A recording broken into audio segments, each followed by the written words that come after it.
ನೂತನ ಮನೆ ನಿರ್ಮಾಣ ಮಾಡಿಕೊಡುವುದಕ್ಕೆ ಅಧಿಕಾರಿಗಳಿಗೆ ಸೂಚನೆಯನ್ನು ನೀಡಲಾಗಿದೆ. ಸಂತ್ರಸ್ತ ಕುಟುಂಬಕ್ಕೆ ಧೈರ್ಯವನ್ನು ಕೂಡ ತುಂಬಿದ್ದಾರೆ.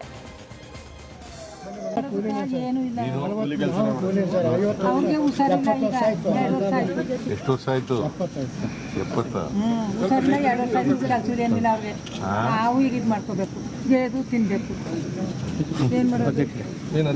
ಸಂಪಾದನೆ ಮಾಡ್ತಾನಲ್ಲಮ್ಮ, ಮಾಡ್ತಾನೆ, ಚೆನ್ನಾಗಿ ಮಾಡ್ತಾನೆ.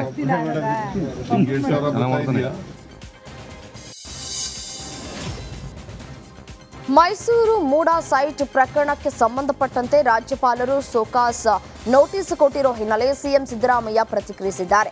ಮಡಿಕೇರಿಯಲ್ಲಿ ಮಾತನಾಡಿದ ಅವರು, ನೋಟಿಸ್ ಹಿಂದಕ್ಕೆ ತೆಗೆದುಕೊಳ್ಳಿ ಎಂಬುದು ಕ್ಯಾಬಿನೆಟ್ ತೀರ್ಮಾನ.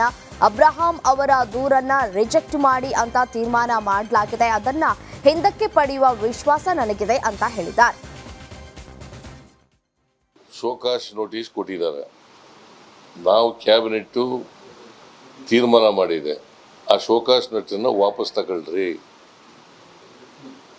ಎರಡನೇದು, ಆಮೇಲೆ ಆ ಅಬ್ರಾಮ್ ಅಂತ ಯಾರು ಕಂಪ್ಲೇಂಟ್ ಕೊಟ್ಟಿದ್ದಾರಲ್ಲ ಅದನ್ನ ರಿಜೆಕ್ಟ್ ಮಾಡ್ರಿ.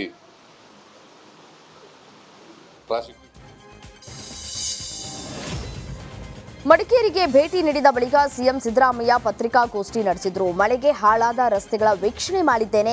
ರಾಜ್ಯದಲ್ಲಿ 30% ಮಳೆ ಹೆಚ್ಚಾಗಿದೆ. ಮಡಿಕೇರಿಯಲ್ಲಿ 50% ಹೆಚ್ಚಾಗಿದೆ. ಯಾವುದೇ ಜೀವಹಾನಿ ಸಂಭವಿಸಿಲ್ಲ. 2 ಭೂಕುಸಿತವಾಗಿದ್ದ ಜಾಗ ನೋಡಿದ್ದೇನೆ. ಮಳೆ ನಿಂತ ತಕ್ಷಣ ಕಾಮಗಾರಿ ಕೈಗೆತ್ತಿಕೊಳ್ಳಲಾಗುವುದು. 67 ಮನೆಗಳು ಪೂರ್ಣ ಹಾನಿಯಾಗಿದೆ. 176 ಮನೆಗಳು ಭಾಗಶಃ ಹಾನಿಯಾಗಿದೆ. ಮನೆ ಕಳೆದುಕೊಂಡವರಿಗೆ ಮನೆ ಕಟ್ಟಿಕೊಡಲಾಗುವುದು. 1.20 ಲಕ್ಷ ರೂಪಾಯಿಯನ್ನ ನೀಡಲಾಗುತ್ತೆ. ಭಾಗಶಃ ಮನೆ ಹಾನಿಯಾದವರಿಗೆ 50,000 ನೀಡಲಾಗುವುದು ಅಂತ ಹೇಳಿದ್ದಾರೆ. 50% ಹೆಚ್ಚಾಗಿದೆ ನಾರ್ಮಲ್ಸ್ ಮಳೆಗಿಂತ.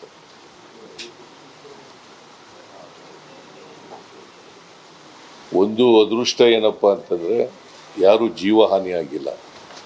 ಆಮೇಲೆ ಸುಮಾರು 13 ಕಡೆ ಲ್ಯಾಂಡ್ ಸ್ಲೈಡ್ಸ್ ಆಗಿದೆ, 20 ಕಡೆ ಲ್ಯಾಂಡ್ ಸ್ಲಿಪ್ಸ್ ಆಗಿದೆ. ಮನೆಗಳು ಪೂರ್ಣ ಹಾನಿಯಾಗಿರ್ತಕ್ಕಂಥ ಮನೆಗಳು 67 ಮನೆಗಳಾಗಿದ್ದಾವೆ. ಪಾರ್ಶಿಯಲಿ ಆಗಿರ್ತಕ್ಕಂಥ ಮನೆಗಳು 176 ಮನೆಗಳಾಗಿದ್ದಾವೆ.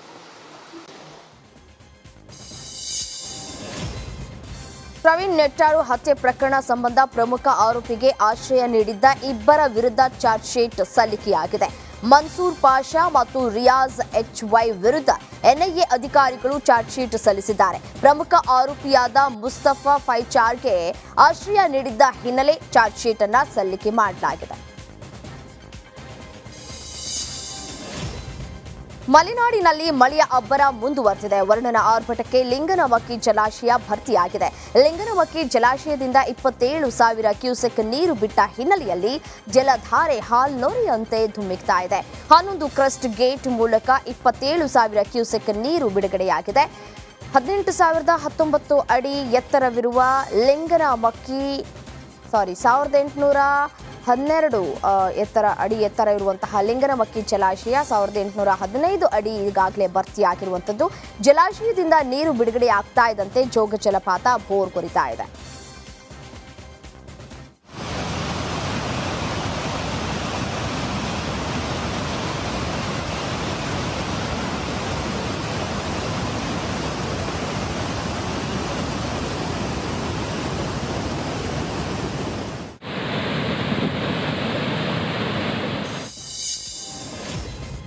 ಶಿವಮೊಗ್ಗ ಜಿಲ್ಲೆಯ ಲಿಂಗನಮಕ್ಕಿ ಜಲಾಶಯ ಮಳೆಯ ಅಬ್ಬರಕ್ಕೆ ಸಂಪೂರ್ಣ ಭರ್ತಿಯಾಗಿದೆ. ಲಿಂಗನಹಳ್ಳಿ ಜಲಾಶಯದ ವೈಭವ ಕಣ್ಮನ ಸೆಳೆತಾ ಇದೆ. ಲಿಂಗನಮಕ್ಕಿ ಡ್ಯಾಂನಿಂದ 11 ಕ್ರಸ್ಟ್ ಗೇಟ್ ಮೂಲಕ 27,000 ಕ್ಯೂಸೆಕ್ ನೀರು ಬಿಡುಗಡೆಯಾಗಿದೆ.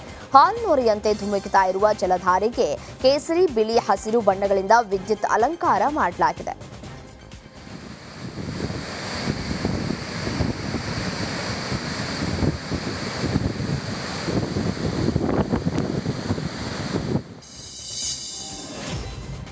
ಹಸು ಕಟ್ಟಲು ಹೋದ ಕೃಷಿಕ ಗೋಪಾಲಗೌಡ ಕಾಲು ಜಾರಿ ನದಿಗೆ ಬಿದ್ದಿರುವ ಶಂಕೆ ವ್ಯಕ್ತವಾಗಿದೆ. ಚಿಕ್ಕಮಗಳೂರಿನ ಮೂಡಿಗೆರೆಯ ಬೈದುವಳ್ಳಿ ಗ್ರಾಮದ ಹೇಮಾವತಿ ಉಪನದಿಯಲ್ಲಿ ಈ ಘಟನೆ ನಡೆದಿದೆ. ಈ ಹಿನ್ನೆಲೆ ಸ್ಥಳೀಯ ಮುಳುಗು ತಜ್ಞ ಅರೀಫ್ ನೇತೃತ್ವದಲ್ಲಿ ಶೋಧ ಕಾರ್ಯ ನಡೆಸಲಾಗ್ತಾ ಇದೆ. ಈ ಸಂಬಂಧ ಗೋಣಿಬೀಡು ಪೊಲೀಸ್ ಠಾಣೆಯಲ್ಲಿ ಪ್ರಕರಣ ದಾಖಲಾಗಿದೆ. ವಿಜಯನಗರ ತುಂಗಭದ್ರಾ ಜಲಾಶಯ ಹಿನ್ನೀರು ಪ್ರದೇಶದಲ್ಲಿ ಪ್ರವಾಹದ ಭೀತಿ ಎದುರಾಗಿದೆ. ಮಕರಬ್ಬಿ ಬ್ಯಾಲಹುಣಸೆ ಗ್ರಾಮದ ಸಂಪರ್ಕ ರಸ್ತೆ ಜಲಾವೃತವಾಗಿದೆ. ಸಂಪರ್ಕ ಕಡಿತದಿಂದಾಗಿ ಮಕರಬ್ಬಿ ಗ್ರಾಮಸ್ಥರು ತೀವ್ರ ಪರದಾಟವನ್ನು ಅನುಭವಿಸುವಂತಾಗಿದೆ. ಅಲ್ಲದೆ ಮಕ್ಕಳು 2 ದಿನದಿಂದ ಶಾಲೆಗೆ ಹೋಗದೆ ಗೈರಾಗಿದ್ದಾರೆ. ಈ ಮಧ್ಯೆ ಜಲಾವೃತವಾದ ರಸ್ತೆ ಮಧ್ಯೆ ಸಾಲು ಸಾಲು ಬೈಕನ್ನು ನಿಲ್ಲಿಸಿ ಬೈಕ್ ಸವಾರರು ಹುಚ್ಚಾಟವನ್ನ ಆಡ್ತಾ ಇದ್ದಾರೆ.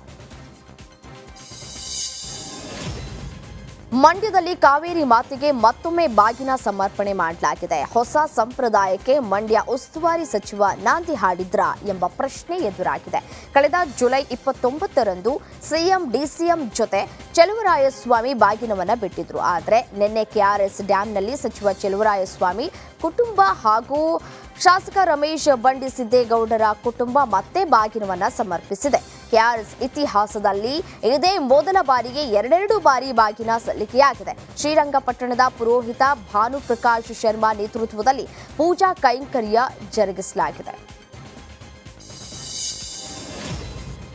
ಕೋಲಾರ ಜಿಲ್ಲೆಯ ಹಲವೆಡೆ ಜೋರು ಮಳೆಯಾಗಿದೆ. ಕಳೆದ ಹಲವು ದಿನಗಳಿಂದ ಕೈಕೊಟ್ಟಿದ್ದಂತಹ ವರುಣದೇವ ಕೃಪೆ ತೋರಿದ್ದಾನೆ. ವರುಣದೇವನ ಆಗಮನಕ್ಕಾಗಿ ಕಾದು ಕುಳಿತಿದ್ದ ರೈತರ ಮೊಗದಲ್ಲಿ ಮಂದಹಾಸ ಮೂಡಿದೆ. ಜಿಲ್ಲೆಯಲ್ಲಿ ಮಳೆಯಿಂದ ಕೃಷಿ ಚಟುವಟಿಕೆಗಳು ಗರಿಗೆದರಿವೆ.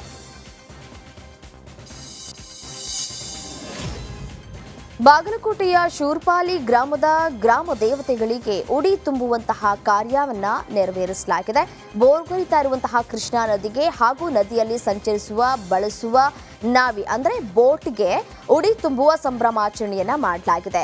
ವಾದ್ಯ ವೈಭವಗಳ ಮೂಲಕ ಗ್ರಾಮ ದೇವತೆಗಳ ಮೆರವಣಿಗೆಯನ್ನ ಕೂಡ ಮಾಡಲಾಗಿದೆ. ನಾವಿಯಲ್ಲಿ ತೆರಳಿ ನದಿಗೆ ಪೂಜೆಯನ್ನ ಕೂಡ ಸಲ್ಲಿಕೆ ಮಾಡಲಾಗಿತ್ತು. ಈ ಸಂದರ್ಭದಲ್ಲಿ ಮಹಿಳೆಯರು, ಮಕ್ಕಳು ಸೇರಿ ಗ್ರಾಮಸ್ಥರೆಲ್ಲರೂ ಕೂಡ ಭಾಗಿಯಾಗಿದ್ದರು.